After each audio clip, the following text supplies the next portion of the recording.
G'day guys, this is Matt here, and today I'm going to be speaking about how to open up a PDF file in Word and actually edit it. I know this has been a function over the last number of weeks I've been asked from my staff.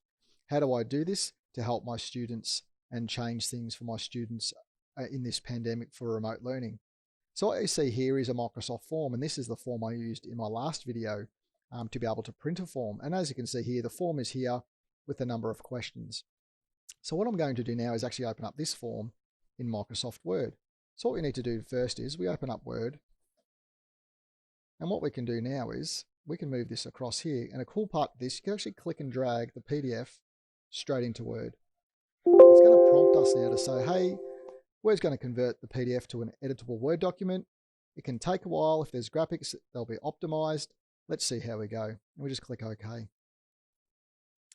Usually takes a little bit. Fantastic. And as you can see here, we have our document from Word, and it's actually editable now. Hi there. So we can actually see all this information here. We can actually change the year levels for year 12, and maybe we want to add in under here something else, add in another question. We can change printing instead of print and copy. We can change the word to printing. And then what we can do is we can just go File, Save As, and we can actually change the document. Just save it to Microsoft Forms.doc.